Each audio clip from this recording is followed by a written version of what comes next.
Tuhan Yesus berkata begini, di rumah Bapakku banyak tempat tinggal. Ketika itu Tuhan bicara dengan masih di bumi.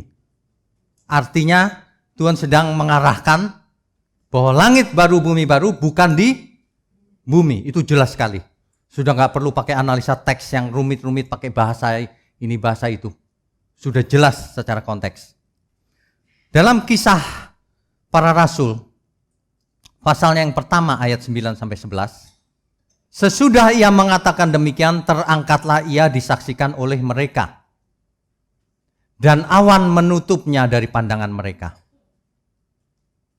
Ini peristiwa Tuhan naik ke surga. Kira-kira ada berapa orang itu? Banyak sekali, ratusan. Menyaksikan langsung Tuhan Yesus terangkat ke surga.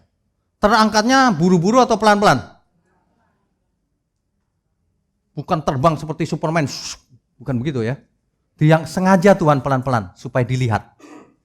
Dan belum pernah terjadi sebelumnya. Ngambang naik begitu. Yang pernah terjadi adalah Elia dijemput kereta api kan? Kereta berapi. Menyala-nyala kan? Kok kereta api ya, salah ngomong saya. Kereta berkuda dan berapi. Tapi kalau Tuhan naik sendiri. Secara fisik atau roh yang naik? Fisiknya naik perlahan-lahan. Ke atas. Jadi Tuhan Yesus bukan begini. Saudara-saudaraku, selamat tinggal. Ting, hilang. Bukan begitu. Ya, naik pelan-pelan. Mau menunjukkan bahwa aku pergi ke rumah Bapakku. Di mana itu? Di jagat raya. Nggak tahu di mana. Nggak tahu di mana. Hanya Tuhan yang tahu. Wong tak terbatas. Ada dimensi lain juga kan? Naik. Secara fisik. Baru ayat berikutnya. Ketika mereka sedang menatap ke langit waktu ia naik itu, tiba-tiba berdirilah dua orang yang berpakaian putih dekat mereka. Tiba-tiba ada dua orang pakaiannya putih. Dan berkata kepada mereka, hai orang-orang Galilea, mengapakah kamu berdiri melihat ke langit? Yesus ini yang terangkat ke surga meninggalkan kamu, akan datang kembali dengan cara yang sama. Seperti kamu melihat dia naik ke surga. Nanti ketika Tuhan Yesus datang kembali, yang datang rohnya atau fisik lagi?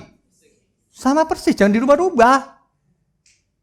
Banyak orang kalau baca Alkitab itu nggak serius, terus membayangkan sendiri gitu.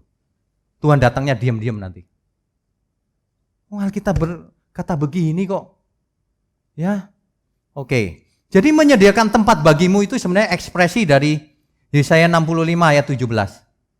Sebab sesungguhnya aku menciptakan langit yang baru dan bumi yang baru. Aku pergi menyediakan tempat bagimu. Aku pergi menciptakan langit yang baru dan bumi yang baru. Di mana? Yang jelas bukan di bumi. Yang jelas bukan renovasi bumi. Pergi ke suatu tempat. Gak tahu di gugusan bintang galaksi mana juga kita gak tahu juga. Gak tahu. Kan manusia terbatas. Pakai pesawat apapun juga nggak akan sampai di sana. Makanya tidak ada jalan menuju surga, kecuali kalau Tuhan yang jemput. Makanya tidak banyak jalan menuju surga. Kalau ada orang ngomong banyak jalan menuju Roma, iya kalau ke Roma. Apalagi ke Bandung ada beberapa alternatif. Tapi kalau ke surga, alamatnya aja nggak tahu, koordinatnya di mana di gugusan bintang mana, nggak tahu juga. Apakah itu dimensi apa? Nggak tahu juga. Hanya Tuhan yang bisa menjemput kita. Amin. Makanya jangan macam-macam sama Tuhan Yesus. Banyak orang udah gak kenal menghina lagi. Kamu bunuh diri. Ya. Kapankah Tuhan Yesus menciptakan langit yang baru dan bumi yang baru itu? Kapan? Sebab ketika masih di bumi, kan berkata aku akan pergi menyediakan tempat bagimu. Akan menciptakan langit yang baru, bumi baru. Nah sekarang, sudah belum? Sedang atau belum sama sekali? Atau jangan-jangan sudah selesai? Kita juga nggak tahu. Bisa saja sudah selesai. Cuma menunggu jadwal enaknya kapan nih? Disuruh Bapak di surga kapan nih? Kan gitu. Bisa juga loh. Karena sudah lama kan? Kita nggak tahu loh. Tapi yang jelas, sedang atau sudah selesai. Itu udah pasti, benar. Atau belum. Kalau belum rasanya enggak. Karena waktunya sudah dekat. Ya. Nah, jadi yang jelas itu bukan bumi ini. Itu penekanannya. Sebab Tuhan tidak menunggu bumi ini terbakar habis baru ciptakan. Mau ditaruh di mana orang-orang manusia? Jadi, ciptakan dulu, datang, menjemput semua orang, dibawa ke langit baru, bumi baru. Jelas ya maksudnya ya? Oke. Wahyu 20 ayat 11. Lalu aku melihat suatu tahta putih yang besar dan dia yang duduk di atasnya. Dari hadapannya lenyaplah bumi dan langit. Ini bumi dan langit yang mana? Yang sekarang, ya.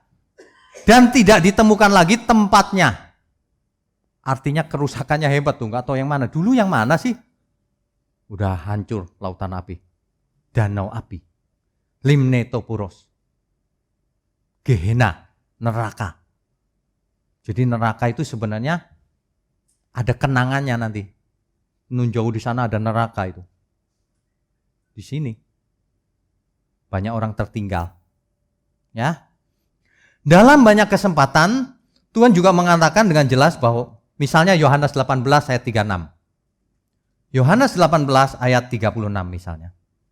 Jawab Yesus, kerajaanku bukan dari dunia ini. Dan seterusnya. Itu sudah jelas. Berkali-kali Tuhan mengatakan begitu.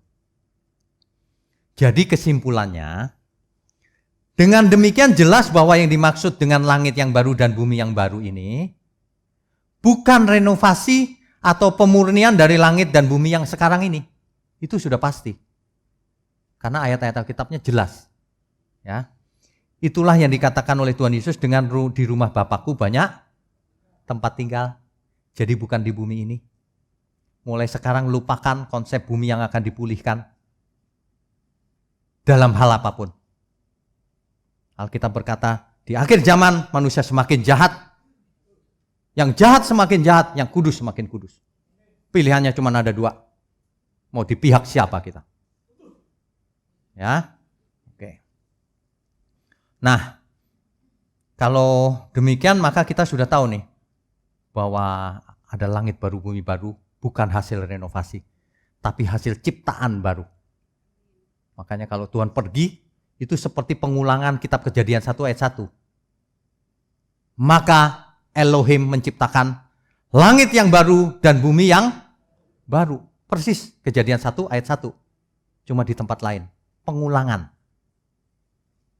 Sebenarnya kalau Tuhan berkata ciptaan yang pertama itu wahineh toh meot, kan tidak ada yang lebih baik, bukan? Jadi kalau Tuhan menciptakan lagi sebaik mula-mula, nggak ada yang lebih baik dari itu. Udah maksimum, Tuhan udah serius menciptakannya, bukan iseng-iseng. Manusianya yang hidup iseng-iseng. Jadi sebenarnya langit baru bumi baru adalah pengulangan langit dan bumi yang mula-mula. Bukan yang sekarang. Kalau yang sekarang kan sudah jatuh dalam dosa. Pengulangan langit dan bumi yang mula-mula. Itu pun nggak persis mula-mula. Kenapa? Kan mula-mula zaman batu. Masa sekarang nanti kita sampai langit baru bumi baru, zaman batu lagi? Kan nggak begitu ya. Nah, hati-hati. Nanti banyak pertanyaan jadi kemana-mana. Di langit baru bumi baru masih ada musik nggak? Masih ya? Kalau ada musik ada piano dong Pak. Apa batu ditep? Gitu. Gimana? Piano. Kalau ada piano ada pabriknya dong. Dan seterusnya. Banyak orang nggak berpikir ke sana. Pianonya nggak pakai Pak. Tuhan yang ciptakan. Ting jadi piano. Oh jadi aneh dong dunianya. Langit baru bumi baru jadi kayak dunia Harry Potter nanti lama-lama. Orang percaya bawa tongkat aja. Ting jadi. Enggak. Justru di sana setiap pekerjaan kita menjadi sempurna. Setiap pekerjaan kita itulah ibadah yang sejati. Sebenarnya rancangan mula-mula itu begitu. Avoda. Avoda itu artinya bekerja. Bekerja untuk Tuhan. Makanya hari ini kalau kita mau beribadah yang benar, bukan ritual, bukan ngumpul-ngumpul, berdoa. Ya itu sih oke, tapi bukan hanya itu. Dalam seluruh hidup kita, itulah ibadah harusnya. Avoda. Baik aku makan, minum, atau melakukan sesuatu yang lain, lakukan untuk kemuliaan Tuhan. Itu yang benar. Itulah ibadah. Banyak orang salah mengerti ibadah itu kalau hari Minggu Pak di gereja. Itu pun cuma 2 jam. Kalau pengertian seperti itu berarti gini dong. Ibadah 2 minggu. Udah habis itu gak ibadah lagi ya? Tunggu minggu depan ibadah lagi. Padahal seluruh hidup kita itu ibadah. Ya. Amin Bapak Ibu. Amin ya. Oke, kita lanjutkan. Pertanyaannya sekarang. Dengan tubuh apa kita ke sana? Dengan tubuh apa kita ke sana? Tubuhnya fisik atau roh? Ini yang perlu dimasalahkan. Sebab banyak orang sudah Kristen belasan tahun, kalau ditanya kebangkitan itu kebangkitan roh, nggak tahu itu belajar dari mana. Itu pasti perasaannya doang. Karena sering nonton film Casper. Pasti itu. Tubuh kebangkitan kok roh. Kalau tubuh kebangkitan roh ya nggak perlu kebangkitan. Ketika orang mati kan rohnya keluar. Kebangkitan itu sudah jelas. Kita baca dulu 1 Korintus 15 ayat 20. 1 Korintus 15 ayatnya yang ke-20.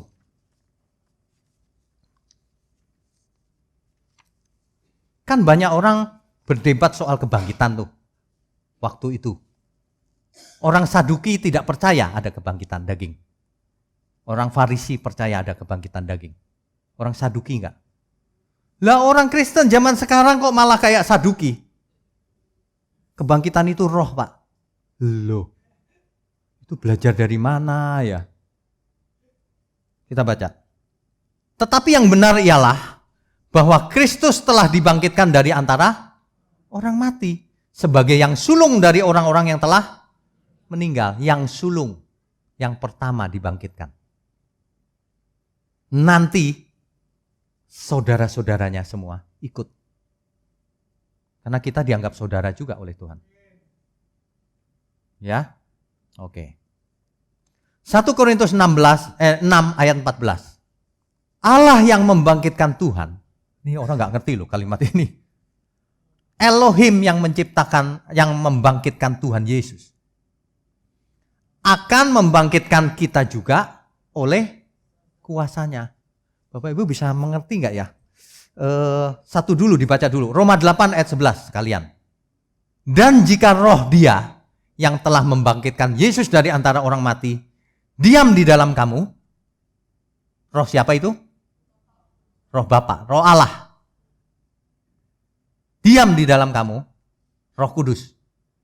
Maka roh Allah itu, Roh Kudus itu, yang telah membangkitkan Kristus Yesus dari antara orang mati, akan menghidupkan juga tubuhmu yang fana itu oleh rohnya, yang diam di dalam kamu.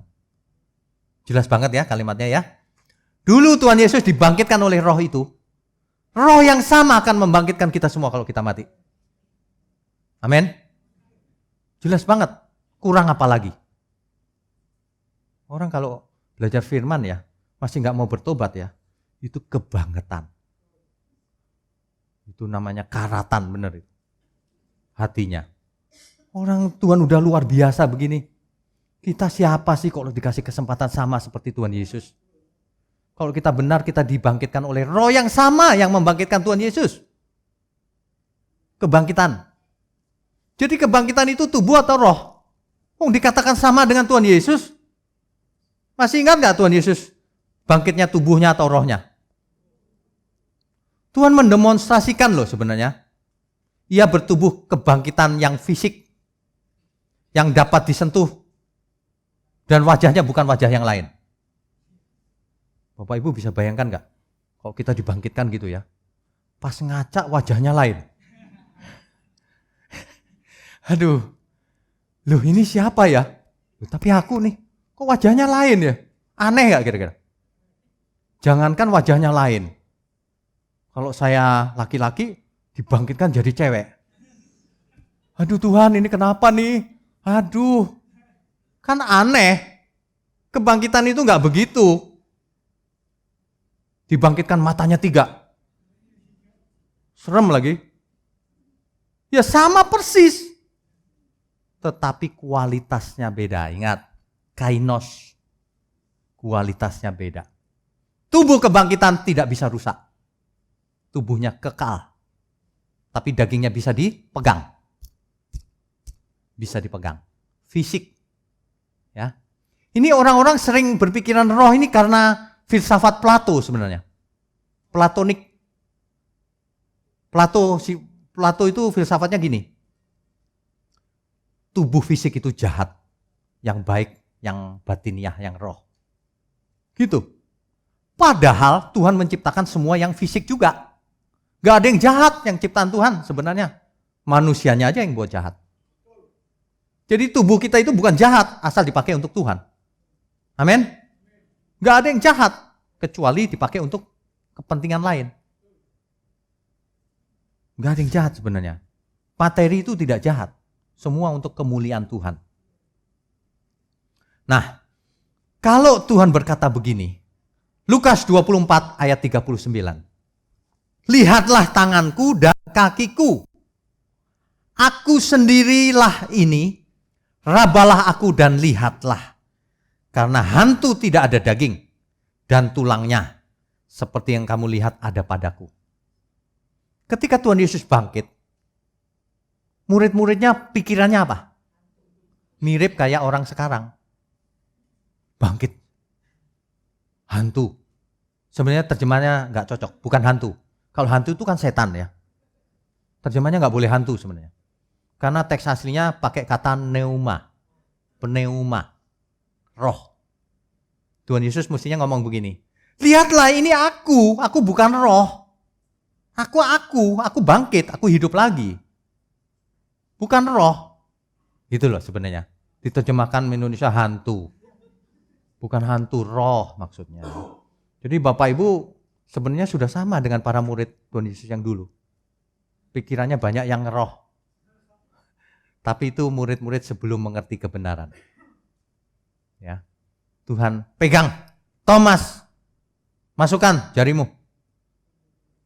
Loh, bisa dipegang. Thomas nangis loh. Tuhan, ampun. Engkaukah itu? Ya. Tubuh kebangkitan sudah didemonstrasikan oleh Tuhan Yesus. Tubuh fisik yang bisa dipegang. Bisa dilihat wajahnya tidak berbeda. Bisa makan nggak? Tuhan Yesus minta makan nggak setelah itu? Makan. Cuma mau kasih tahu bahwa tubuh kebangkitan itu fisik. Jangan berpikir tubuh kebangkitan itu roh. Kalau itu roh berarti belum kebangkitan. Tangkap nggak? Kalau itu roh bukan tubuh, tapi roh. Gitu loh. Nggak disebut tubuh, pasti disebutnya roh. Oh ini jelas-jelas tubuh kebangkitan kok. Masih ngotot roh. Ya, oke. Jadi tubuh kebangkitan itu bisa bersentuhan dengan dunia fisik. Seperti yang didemonstrasikan oleh Tuhan Yesus sendiri. Persis. Yang bisa makan dan minum. Dalam Markus 14 ayat 25 dan Lukas 22 ayat 18, di situ Tuhan berkata begini, aku berkata kepadamu, sesungguhnya aku tidak akan minum lagi hasil pokok anggur sampai pada hari aku meminumnya. Coba perhatikan baik-baik kalimatnya. Aku berkata kepadamu, sesungguhnya aku tidak akan minum lagi hasil pokok anggur sampai pada hari aku meminumnya. Nanti aku minum lagi, kan gitu kan? Yaitu kapan? Yang baru dalam kerajaan Allah. Nanti minum pokok anggur lagi. Makanya Tuhan berkata, aku akan sehidangan. Engkau akan sehidangan dengan aku. Jangan berkata gini lagi. Oh nanti makan minumnya roh Pak, pura-pura makan. Pura-pura makan.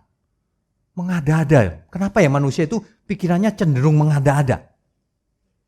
Gak ada dasarnya loh. Surga itu nyata.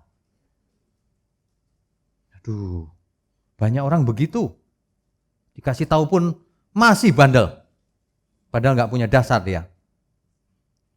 Tubuh kebangkitan yang akan kita punya, itu sama dengan, mirip dengan tubuh kebangkitan yang Tuhan punya.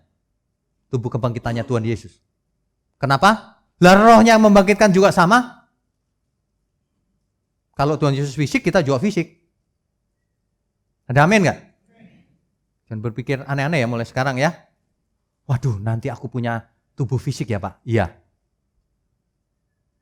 Nanti yang sekarang sudah berumur, waduh nanti aku muda lagi Pak. Yes! Kalau udah tua, nanti aku tetap tua ya Pak? Enggak lah ya. Masa di langit baru, bumi baru tetap tua? Enggak. Atau gini, Pak sekarang lututku sakit Pak. Nanti waktu dibangkitkan lututnya masih sakit enggak ya Pak? Ya enggak dong. Kan dengan kualitas yang baru, kainos. Tubuhnya baru.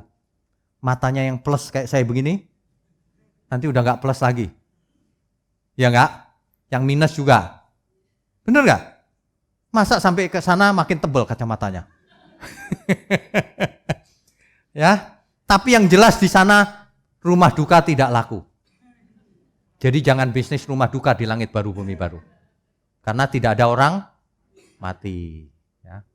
Bahkan rumah sakit mungkin tidak laku. Karena tidak ada orang sakit seperti itu. Kalau gangguan sedikit-sedikit mungkin, tapi itu pun ada obatnya. Pohon kehidupan. Daunnya akan menjadi obat. Hati-hati loh. Oh, kalau belajar firman tuh yang luar biasa. Jadi kalau kita mengerti begitu, wah mantap nih. Aku mau Tuhan. Mantap. Aduh Tuhan, suamiku udah mendahului aku. Ya nanti kan ketemu di langit baru bumi baru. Lagi pula dia udah jadi muda lagi. Nanti ketemunya muda lagi.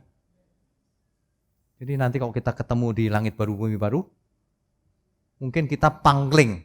Pangling itu bahasa Indonesianya apa ya? Pangling itu heran. Heran. Terpesona. Loh Pak Santoso yang waktu itu duduk depan ya? Wah muda lagi soalnya. Kita semua akan happy bersama Tuhan di sana. Amin. Tapi yang jelas di sana bukan makan tidur. Bukan. Surga apa itu? Di sana kita bekerja untuk Tuhan. Katanya musik ada tadi. Ya kan? Kalau musik ada rumah nggak? Apa kita tinggal di gua? Di rumah bukan? Dan seterusnya, nanti lama-lama berbahaya kalau saya ngomong. Kalau di langit baru bumi baru kita dibangkitkan sempurna, metabolisme kita lebih sempurna nggak dari sekarang? Sel-selnya membelah sempurna nggak? Makanya nggak bisa mati. Kalau gitu punya usus nggak kita? Punya lambung nggak? Jangan-jangan kosong kali dalamnya. Kalau punya lambungnya dibiarin nganggur atau untuk makan? Lah ya pikir aja begitu. Dan seterusnya terusin sendiri. Ya. Aduh, banyak orang nggak berpikiran jauh. Tapi Pak, ada yang pakai ayat. Bukankah darah dan daging tidak mendapat bagian dalam kerajaan surga? Mantap kan pakai ayat kan? Mantap. Memang ada ayatnya. Kita baca saja ayatnya. 1 Korintus 15 ayat 50. Saudara-saudara, inilah yang hendak kukatakan kepadamu, yaitu bahwa daging dan darah tidak mendapat bagian dalam kerajaan Allah, dan bahwa yang binasa tidak mendapat bagian dalam apa yang tidak binasa. Ini jelas loh kalimat ini. Yang dimaksud darah dan daging itu siapa? Apa? Yang binasa, yang bisa binasa. Apa itu? Darah dan daging kita yang sekarang. Kalau baca Alkitab itu begitu, yang jelas, yang benar. Jangan dicomot terus pakai pikiran sendiri itu. Nggak bisa kan masuk surga daging, kenapa di sana makan? Tubuh kita nggak bisa masuk surga. Dibuang. Diganti tubuh kebangkitan. Itulah tujuannya kebangkitan itu. Kalau pakai yang lama nanti mati. Diganti yang baru yang nggak bisa mati lagi. Ya. Hal kerajaan surga bukan makan minum, Pak. Pakai ayat yang lain lagi. Boleh. Itu ayat itu ngomong begini loh. Kau jangan makan itu, nanti ke neraka. Surga itu bukan soal makan minum. Tapi soal kebenaran, hidup benar, hidup suci. Itu loh. Ya, Tuhan sendiri yang ngomong nanti kau sehidangan dengan aku di sana. Tapi ingat ya, di surga nggak mungkin Tuhan sehidangan gitu makannya sate kambing, babi. Wah, pesta. Kepala babi, kepala kebo. Nggak mungkin. Nggak ada begituan di surga. Yang ada apa? Tumbuh-tumbuhan. Waduh, saya nggak doyan sayur, Pak. Belajar mulai sekarang. Ini serius loh. Nggak mungkin di sana terjadi pembunuhan lagi. Ayam disembelih, ini disembelih. Waduh. Kemungkinan besar kita makannya nggak begitu, kemungkinan. Tapi kalau Bapak Ibu nggak setuju, di sana nggak makan minum, terserah.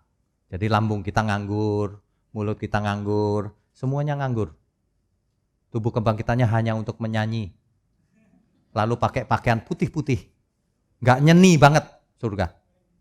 Makanya banyak orang nggak mau ke surga. Karena bayangannya surga itu membosankan, Pak. Cuman pakaian putih-putih terus nyanyi terus sepanjang masa. Orang nggak pengen ke surga kalau begitu. Padahal kita harus mengabarkan surga itu menarik, ada Tuhan di sana. Sekarang Bapak Ibu bisa bayangkan nggak? Kalau kita yang berumur, misalnya saya harus belajar bahasa Rusia. Sulit nggak? Sulit. Dan lagi pula saya mikir gini, bahasa Rusia belajar 10 tahun jangan-jangan saya. 10 tahun saya udah umur berapa? Percuma kali ya. Mikirnya gitu bukan? Tapi kalau di langit baru bumi baru, kau belajar bahasa Rusia, misalnya, ini cuma misal. Sama Tuhan suruh belajar. Belajar bahasa 100 tahun. Siap Tuhan. Kenapa? Karena 100 tahun itu nothing. Hidup kekal bukan? Enak gak kalau kita gak diburu-buru oleh waktu? Enak. Sekarang diburu-buru waktu nih. 2018. Waduh, aku semakin dekat dengan kematianku. Ada gak yang berpikir begitu? Umurku nambah, semakin tua aku. Kan begitu kan?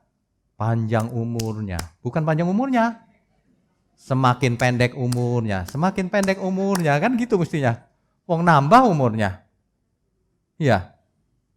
Tapi gak masalah. Apapun yang terjadi. Harapan kita langit baru, bumi baru. Bukan yang sekarang. Tapi ingat, suasana surga harus dimulai dari sekarang. Jadilah kehendakmu di bumi seperti di surga. Kalau kita memang benar-benar warga kerajaan surga, buktikan mulai sekarang.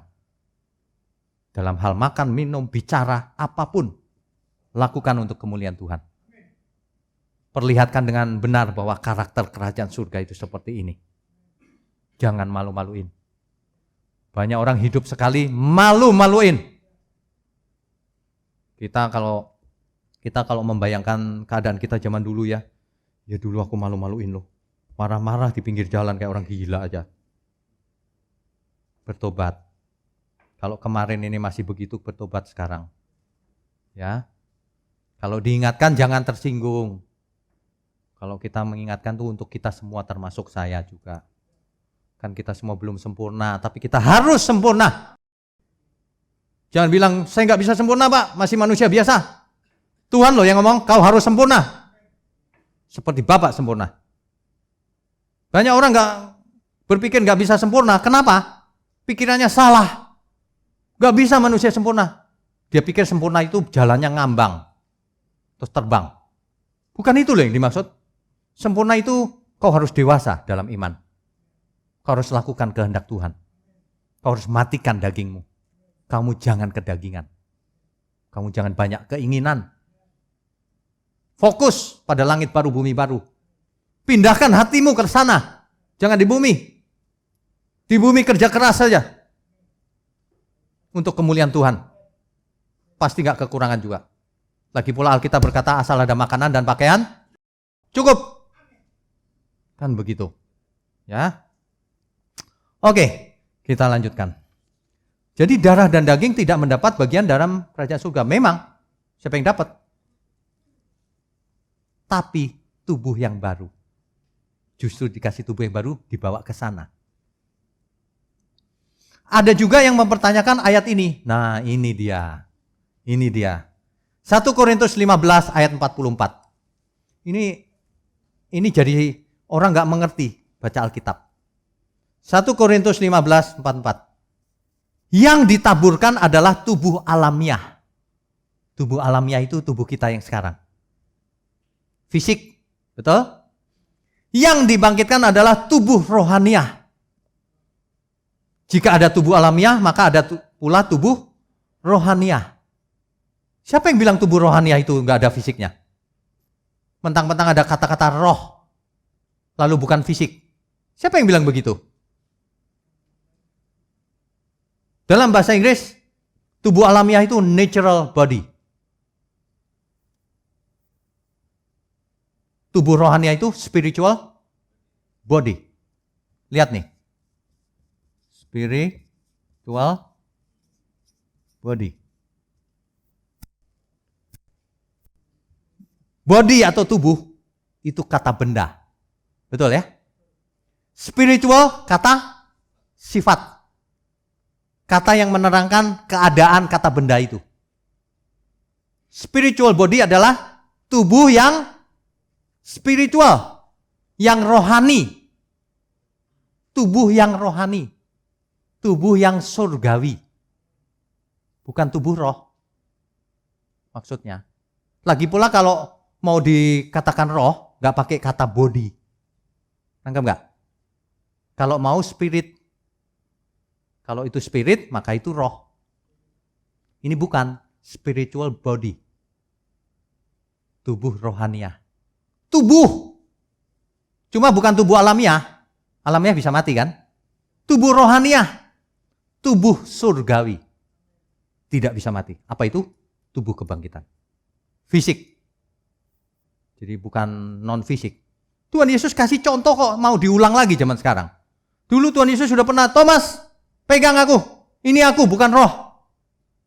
Hari ini masih ada orang yang balik lagi ke roh.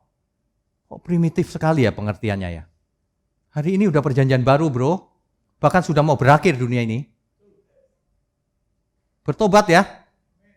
Makanya punya hati itu sikap hati yang benar. Supaya baca Alkitab benar. Sikap hatinya negatif melulu. Maunya nyerang sana, nyerang sini. Salah itu Pak, roh. Sikap hatimu busuk sih. Kalau sikap hati bersih, iya ya.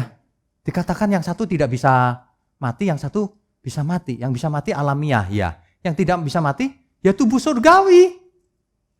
Udah didemokan oleh Tuhan. Roh yang sama akan membangkitkan kamu juga, yang persis sama. Tubuh kebangkitan sama dengan yang Tuhan demonstrasikan, fisik. Itu loh, emang ada pengertian lain apa? Orang suka pakai satu ayat untuk mengerti, membuat interpretasi yang berbeda. Ayat yang lain seolah-olah nggak ada. Bisa tersesat kalau begitu. Kalau nggak mau dikasih tahu ya terserah. Rugi sendiri nanti. Percuma kau sekolah tinggi-tinggi, saya kasih tahu. Kau doktor teologi pun percuma. Kalau sikap hatinya seseorang nggak baik, negatif. Seluruh ayat-ayat dia mengerti secara salah. Sebaliknya, kalau jemaat biasa, nggak sekolah teologi, tapi tulus, dia akan mengerti, dia akan sensitif, dia akan peka. Kayaknya nggak gitu deh pengertiannya. Begini nih, ini yang benar, gitu. Amin. Oleh karena itu penting memiliki sikap hati yang benar. Udahlah, sekolah gelar nggak usah dilihat. Kita tulus saja.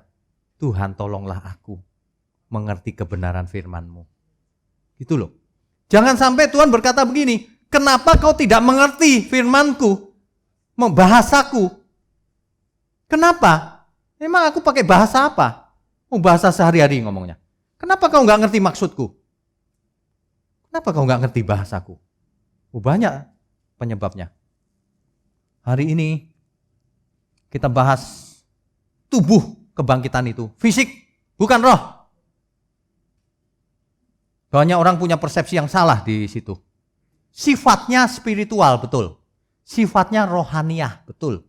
Sifatnya surgawi, tubuh kebangkitan itu, betul. Banyak orang nggak memperhatikan pengakuan iman rasuli membahas tentang kebangkitan, bukan? Aku percaya kepada yang paling akhir, kepada Roh Kudus, gereja yang kudus dan persekutuan orang kudus, pengampunan, kebangkitan daging. Kebangkitan daging, bukan kebangkitan roh. Kalau kau nggak percaya itu daging, kau berarti melawan pengakuan iman rasuli. Padahal bapak-bapak gereja dari dulu sudah tahu kebangkitan itu daging, bukan roh. Orang-orang zaman sekarang yang malah sok tahu kebangkitan itu roh. Daging dari dulu. Apa kurang fakta-fakta ini? Justru dengan kebangkitan daging, kita bersyukur. Dagingnya sempurna. Real surga. Jadi kalau seorang suami yang ditinggal istrinya, lalu hari ini kangen ketemu. Nggak bisa ketemu, bukan? Jangan khawatir, suatu hari ketemu di langit baru, bumi baru. Dan kalau ketemu ternyata waktu dirangkul, dia lolos seperti Casper, percuma dong kalau gitu. Enggak. Semuanya nyata. Tuhan Alkitab berkata, Dia Allah orang hidup. Bukan Allah orang mati. Ngapain mati roh doang? Allah orang hidup. Makanya Tuhan bangkitkan. Tanpa kebangkitan segala sesuatu tidak ada artinya. Makanya pilar kekristenan itu kebangkitan orang mati. Salah satunya. Kalau orang tidak dibangkitkan maka sia-sialah seluruh iman kita. Betul? Makanya banyak orang nggak percaya kebangkitan. Kenapa? Dipakai iblis dia untuk memberitakan kepalsuan. Alkitab berkata kebangkitan. Itu sudah jelas. Jadi kalau demikian, kalau tubuhnya itu fisik, maka langit baru bumi baru juga fisik. Namanya aja langit baru bumi baru. Kalau memang itu roh ya ke dunia roh. Kan gitu ngomongnya. Enggak, langit baru, bumi baru. Seperti yang lama. Cuma yang lama sudah jatuh dalam dosa. Dihapus oleh api. Sekarang diciptakan yang baru. Wahineh tov meot. Balik lagi, sungguh amat baik. Kita dikasih kesempatan kedua. Kalau dulu Adam jatuh, sekarang masing-masing kita. Pertandingannya bukan beregu, ganda campuran, bukan. Suami istri nggak boleh. Masing-masing menghadap tahta pengadilan Kristus. Kalau mau dua-duanya masih ketemu di surga, dua-duanya harus benar, bertobat. Amin. Kecuali nggak mau ketemu. Waduh Pak, istriku itu cerewet sekali loh Pak. Nanti kalau di surga aku diomelin lagi. Makanya jangan cerewet-cerewet. Supaya suami tidak tersandung. Betul? Makanya jadi suami yang benar. Supaya istrinya tidak tersandung. Itu loh ya. Aduh, dikasih enak kok nggak mau ya. Kita baca sekali lagi, kita baca satu lagi ayat. Kisah 1 ayat 11. Kisah para Rasul pasalnya yang pertama ayat 11. Dan berkata kepada mereka, hai orang-orang Galilea, ini malaikat yang tampil tadi kan?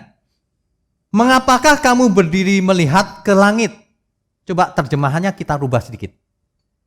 Mengapakah kamu berdiri melihat ke Oranos, ke Samayim, ke jagat raya, ke atas.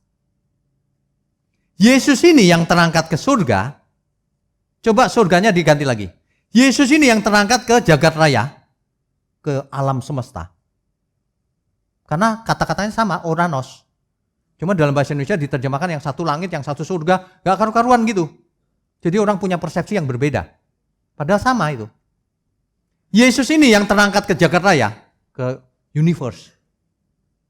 Meninggalkan kamu akan datang kembali dengan cara yang sama seperti kamu melihat dia naik ke jagat raya. Ke surga. Kan jagat raya itu universe, surga, jagat raya, alam semesta, langit, sama semuanya. Jelas ya? Amin. Jadi Tuhan Yesus akan datang lagi secara fisik. Secara fisik. Kita akan gambar supaya Bapak Ibu lebih jelas ya. Pakai gambar. Tubuh kebangkitan itu tidak mungkin tidak. Pasti fisik. Kenapa? Coba kita berpikir begini. Tubuh fisik mula-mula Adam dan Hawa fisik kan? Mula-mula itu ya. Lalu ini tanpa dosa. Lalu ketika jatuh dalam dosa menjadi fisik atau roh? Tetap fisik. Tapi sudah jatuh dalam dosa. Artinya suatu hari mati. Kan begitu. Lalu ketika mati, tubuh fisiknya hancur kembali menjadi debu. Yang ada adalah rohnya. Setelah mati masuk dunia roh. Oke? Setelah dunia roh, nanti Tuhan Yesus datang ke kebangkitan. Masih ingat tadi kebangkitannya, kebangkitan daging atau roh? Daging. Menjadi tubuh lagi bukan? Inilah yang di LB3. Jelas nggak gambar ini? Jelas ya? Lihat nih. Jadi tidak mungkin begini, tubuh fisik roh lalu dibangkitkan tetap roh. Ini pengulangan tubuh fisik. Rencana Tuhan mula-mula yang sungguh amat baik itu, wahine toh meot itu, nanti di LB3. Yang sekarang sudah nggak bisa lagi. Awalnya iya, tapi jatuh. Nanti di LB3 diulang. Ingat ada kebangkitan. Kebangkitan ini terjadinya nanti ketika Tuhan Yesus datang kembali. Jadi sekarang orang-orang mati masih roh. Jadi Bapak Ibu yang sudah ditinggal orang yang dikasihi, masih roh bentuknya. Karena belum kebangkitan. Nanti ketika Tuhan Yesus datang bangkit kembali. Ya. Nah, ini penting juga nih gambar yang satu lagi nih.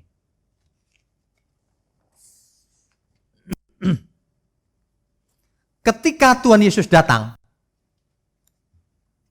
namanya parousia. Parousia, kedatangan Tuhan. Kedatangan Tuhan Yesus yang kedua kali, parousia. Apa yang terjadi? Ada dua skenario. Yang pertama, kalau yang sudah mati, diapakan? Dibangkitkan.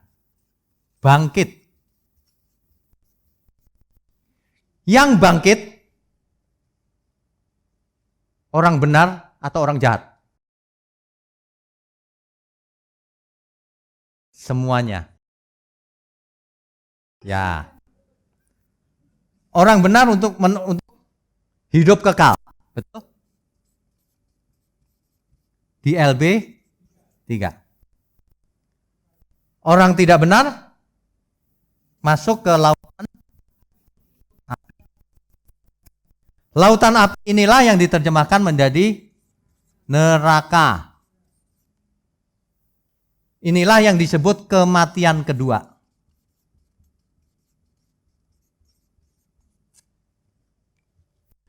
Mati yang pertama secara fisik, mati kedua selamanya di neraka. Jadi kalau orang mati pertama masih nggak apa-apa. Mati kedua, waduh, nggak ada solusinya itu udah. Ya, nanti dibaca di rumah kematian kedua ini, Wahyu 21 ayat 8 dan Wahyu 20 ayat 14 dan 15. Kematian kedua. Semua orang dibangkitkan, dibaca nanti Kisah 24 ayat 15 dan Daniel 12 ayat 2. Pakai gambar itu ya, jelas jadinya ya. Jadi semua orang akan mengalami kebangkitan ketika Tuhan Yesus datang. Yang mati dibangkitkan, dikasih tubuh kebangkitan yang baru. Dikasih tubuh fisik tadi itu. Yang tidak bisa mati lagi. Tapi orang benar dibawa ke langit baru, bumi baru. Orang yang tidak benar dibuang ke lautan api. Yaitu bumi ini yang menjadi lautan api. Yang tadi itu meleleh karena panas api. Waduh, ngeri loh. Banyak orang jahat itu berharap begini. Setelah hidup ini udahlah, gak ada apa-apa kok, mati udah. Enak bener. Justru dibangunin. Enak aja kau mati. Bangkit. Dicemplungin ke neraka. Waduh. Itu kecelakaan dahsyat itu. Bukan kecelakaan sih, itu salah sendiri. Kalau orang gak takut, saya gak ngerti. Banyak orang gak takut sih. Kalau hal di dunia kita bisa studi tour dulu. Kok neraka gak bisa studi tour kita? Gak bisa. Seandainya bisa, waduh. Lihat tuh. Apalagi nyicipin sebentar. Cicipin aja sebentar, celup sebentar gitu. Gak bisa, gak ada studi tournya. Makanya neraka itu tempat pembuangan orang-orang yang ditolak Tuhan. Sekaligus sebagai tempat hukuman paling akhir. Untuk Lucifer dan kawan-kawannya. Dan downline-downline-nya. Si Lucifer banyak loh downline-nya. Banyak. Yang anti terhadap Tuhan Yesus kan banyak. Itu downline-nya Lucifer itu. Ya. Nah, tempat pembuangan terakhir itu di situ. Kalau orang sampai nggak takut ya bagaimana ya? Makanya kalau ada orang berkata gini, aku dibawa ke neraka. Kesaksian nih. Lalu lihat begini, aku lihat orang-orang jahat di neraka disiksa siang malam. Lidahnya ditarik, dipotong, dia numbuh lagi. Dipotong lagi, dia numbuh lagi.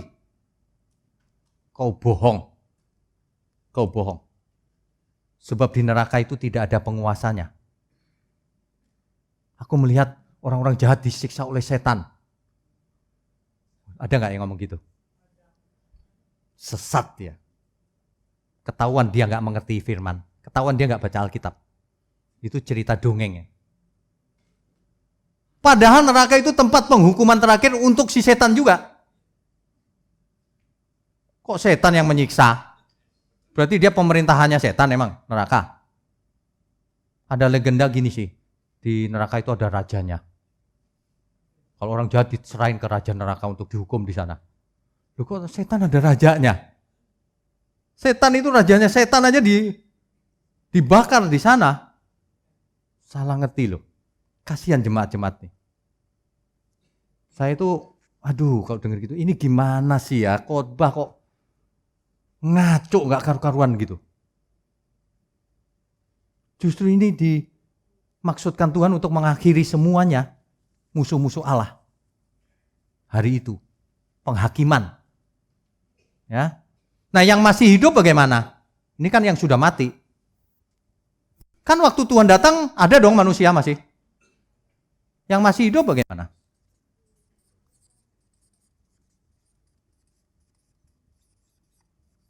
Yang masih hidup.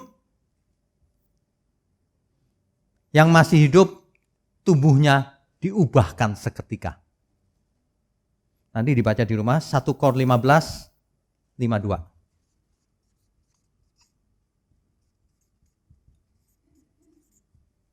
Nah, ayatnya lengkap tuh, jadi enak. Jelas kan? Makanya saya lagi membayangkan enakan sewaktu kita masih hidup ya, langsung dijemput Tuhan. Enak banget itu. Kalau kita mati dulu tetap enak dijemput Tuhan. Cuma matinya kadang-kadang gak enak. Jangan bilang kalau kita Kristen matinya enak Pak. Jadi aku siap-siap dulu gitu, mandi, terus senyum, berangkat. Lah kok enak bisa diatur. Kadang-kadang kita gak tahu, loh kok ada kok bunyi tut apa nih? Loh, aku mau gerakin tangan kok gak bisa tanganku. Loh tanganku satunya kenapa nih? Stroke. Saya lagi membayangkan orang yang terserang itu panik loh. Sebab terakhir dia lagi makan, lalu dia gak ingat apa-apa. Pas ingat, kok gak bisa bergerak. Sakit lagi kepala. Waduh. Dia lihat nih, loh di sana banyak orang tergeletak juga. Ada yang mati, ada yang ini. Waduh. Sesombong apapun orang ketika hari itu tiba, pasti dia gak sombong lagi. Kalau masih sombong juga, ya saya juga gak ngerti. Ada orang yang di tengah-tengah hidup terakhirnya itu, masih sempat kerasukan setan loh. Ada. Masih sempat. Aduh mengerikan. Ada yang teriak-teriak, tolong Pak. Duh, tolong apa ya? Dia lihat apa nih? Gak ada apa-apa. Jangan-jangan dia lihat siapa yang jemput. Kalau mati dijemput kegelapan, waduh. Teriak-teriak pun percuma. Sudah terlambat. Makanya sebelum terlambat, kita bertobat lagi. Amin. Seminar hari ini bukan untuk pengetahuan aja loh. Pengetahuan aja buat apa? Harus ada dampaknya dalam kehidupan kita. Oh ada LB3 ya Pak. Ada langit baru, bumi baru. Kalau gitu, aku mesti bersiap-siap ke sana. Sebab jangan sampai aku ditolak. Kan gitu. Makanya rentetan gambar ini jelas. Kita itu fisik, surganya juga fisik. Real. Bukan alam maya. Surga bukan alam roh. Ya. Nah, ada istilah ini dulu deh. Kita bikin ringkasannya ya. Supaya Bapak Ibu punya gambaran yang lebih utuh. Jadi begini, kalau kita bagi menjadi 4 tahap, misalnya,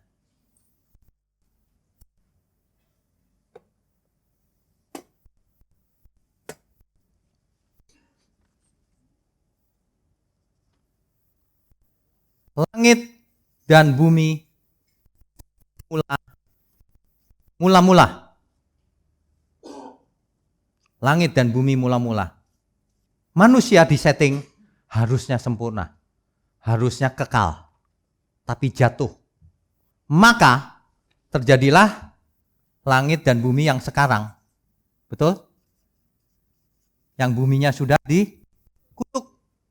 Yang tubuh kita sudah mengalami kematian. Setelah dosa, itu sekarang. Maka manusia hidup menuju kematian fisik. Ya. Yang ini dunia fisik bukan? Ini fisik ya. Yang ini tetap fisik. Setelah mati, sebagian naik. Ada yang naik, ada yang turun. Yang naik kemana? Firdaus. Atau ada pangkuan Abraham.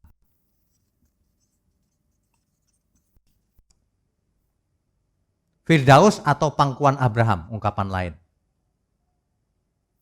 Yang ke bawah kemana? Hades. Dunia orang mati. Gitu kan? Kitab Daniel mencatat, Daniel tadi, semua akan dibangkitkan, satu untuk menerima kemuliaan kekal, yang satu untuk menerima kehinaan kekal. Ini dia. Kalau ini fisik, ini apa? Ini dunia roh. Jadi orang yang ada di Firdaus, itu dunia roh. Yang bersama Tuhan itu masih roh. Karena belum kebangkitan kan? Masih dunia roh. Kalau mau disebut ini perantara sebelum surga, bisa juga. Ada orang menyebut gini, ini surga temporary, ya boleh aja, terserahlah sebutannya apa. Tapi yang jelas ini keadaan intermediate state. Ini, keadaan antara, sebelum mencapai akhir. Karena di akhir, jadi apa? Kebangkitan. Terakhir terjadi kebangkitan begini juga. Bercabang lagi. Ya. Setelah kebangkitan, di sini ada langit dan bumi yang baru. 3 aja ya. Lebih 3. Langit dan bumi yang baru. Kebangkitannya kebangkitan tubuh.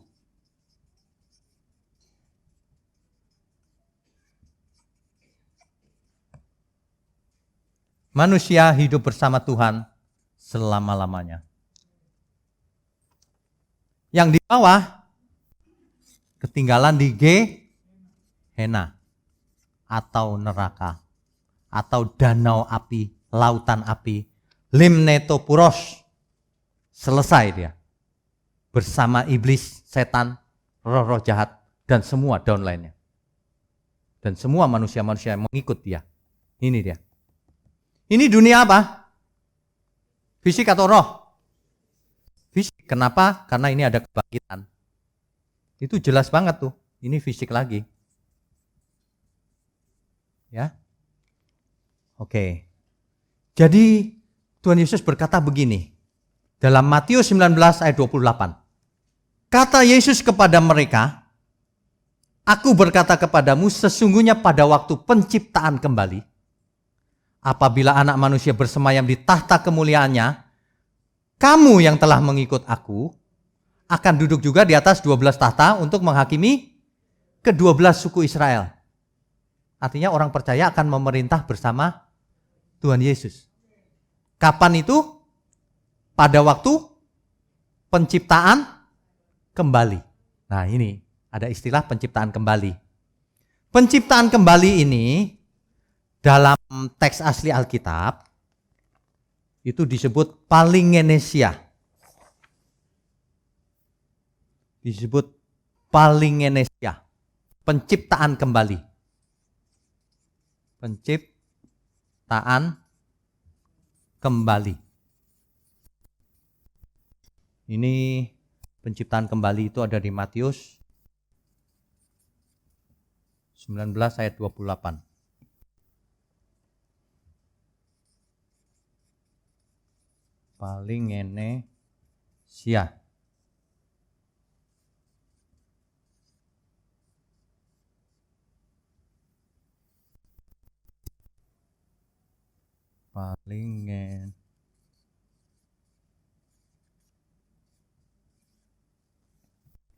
Palingenesia. Palingenesia ini kalau kita lihat artinya, itu artinya yang pertama renewal, pembaharuan, regeneration, regenerasi, renovation, renovasi, restoration, pemugaran, dan seterusnya banyak, rebirth, kelahiran kembali dan seterusnya. Tapi kalau kita lihat konteksnya alam semesta, Tuhan menciptakan langit yang baru dan bumi yang ketika itu yang lama masih ada nggak? Masih kan? Kan waktu Tuhan berangkat aku menjadikan tempat bagimu. Kan masih ada yang lama. Hati-hati loh pengertiannya. Apa artinya? Restorasi. Restorasi. Jadi dipulihkan. Bukan bumi yang lama, dibuat yang baru. Di tempat yang baru. Kualitasnya baru. Ya. Penciptaan kembali lebih cocok. Penciptaan kembali. Nah, ini terjadi di langit baru, bumi baru. Itu sudah pasti. Cuman yang orang suka salah mengerti itu begini. Kalau alam semesta yang tak terhingga ini, tak terhingga ya, lalu bumi itu cuma titik. Ya. Yang dimakan api, yang menjadi Gehenna, itu bukan seluruh alam semesta loh. Itu bumi dan langit yang kelihatan. Nggak tahu seberapa gede nih. Padahal di alam semesta gede banget. Jadi ini danau api aja, bukan seluruh alam semesta. Hanya danau api. Limnetopuros itu danau api. Jadi bukan seluruhnya terbakar. Makanya Tuhan pergi menjadikan tempat bagimu. Makanya Tuhan pergi menciptakan langit baru, bumi. Di mana? Di alam semesta yang sama. Di Samayim yang sama. Karena alam semesta tak terhingga. Nggak tahu di mana, kita nggak bisa tahu. Hanya Tuhan yang tahu. Penciptaan seperti langit baru, seperti langit dan bumi yang dulu, tapi di lokasi yang baru, nggak tahu di mana. Di jagat raya ini. Karena Bapa itu satu, maka pengantaranya satu, maka jagat rayanya juga satu. Cuma satu, dia nggak bikin banyak jagat raya. Jagat raya cuma satu. Ya, itulah yang disebut dengan Esa itu. Nah, sekarang ini sebenarnya akhir dari sejarah dunia. Kalau seluruh elemennya dibakar oleh api, itu akhir dari sejarah dunia. Inilah penggenapan dari mimpinya Nebukadnezar. Nebukadnezar bermimpi, bukan? Dia melihat patung yang besar, satu persatu bergantian, kerajaan demi kerajaan. Dan akhirnya ada suatu batu yang menghancurkan kakinya dan semuanya hancur. Batu itu digerakkan bukan oleh tangan manusia. Batu itu lalu membesar sebesar bumi, gitu kan? Batu itu adalah kerajaan Tuhan Yesus. Dan kerajaan itu membesar bukan hanya bumi. Sebab teks aslinya bukan Eretz, bumi. Tapi Ara. Ara di situ maksudnya bisa bumi, bisa jagat raya. Maka kerajaan Tuhan Yesus membesar, menggantikan seluruh jagat raya. Kerajaan Tuhan terlaksana. Kenapa? Iblis dan semua yang menentang Tuhan sudah dibinasakan ketika itu. Itulah yang dimaksud dengan penciptaan kembali, pada waktu penciptaan kembali. Ya. Jadi kita sekarang hanya punya dua pilihan. Mau pilih langit dan bumi yang sekarang, atau langit dan bumi yang baru. Pilihan di tangan masing-masing. Banyak orang nggak mau ke neraka, tapi milihnya dunia hari ini. Ketika seseorang hidup sembarangan, itu kan artinya memilih hidup hari ini. Karena bakal ditolak oleh Tuhan. Itulah orang bodoh. Meskipun dia profesor sekalipun, dia bodoh sebenarnya. Kalau orang pilih bumi hari ini yang cuma sebentar hidup, mengorbankan kekekalan, itu orang bodoh. Nggak bisa hitung-hitungan dia. Rugi dong. Lagi pula hidup ini kan cuma singkat. Waktu yang kita punya itu sangat terbatas loh. Kita bisa mati setiap saat. Waktu rata-rata manusia pada umumnya 70 tahun pada umumnya. Kalau jaga kesehatan bisa 90, bisa 100. Ya maksimum 120. Akhirnya mati juga. Jarang itu udah jarang. 100 aja udah jarang. Ya. Nah, masalahnya sekarang Bapak Ibu umur berapa? Dikurangi aja kan?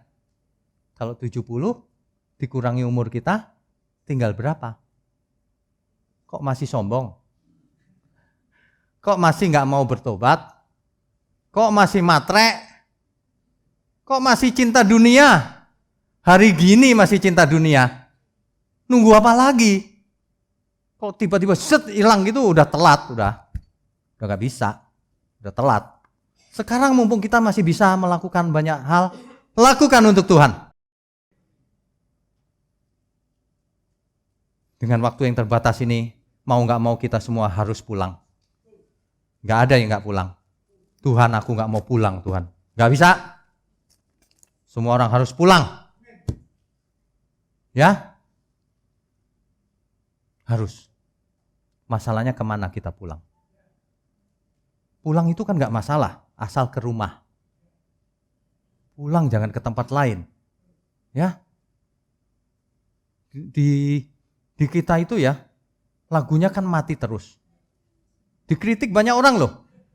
Ngomong kok mati terus. Kalau saya ketemu orang kayak gitu, saya cuma ngomong, ya kau sebentar lagi juga mati. Sebentar lagi mati tapi nggak mau diomongin. Orang dengar kata mati aja takut biasanya. Di sini sering ngomong mati. Malah diaminkan lagi. Kita akan mati, amin. Lah memang mati. Biar kau nggak amin juga akan mati, sama. Aduh, masalahnya cuma itu, pulangnya kemana? Ya, kita mau pulang ke langit baru, bumi baru. Amin.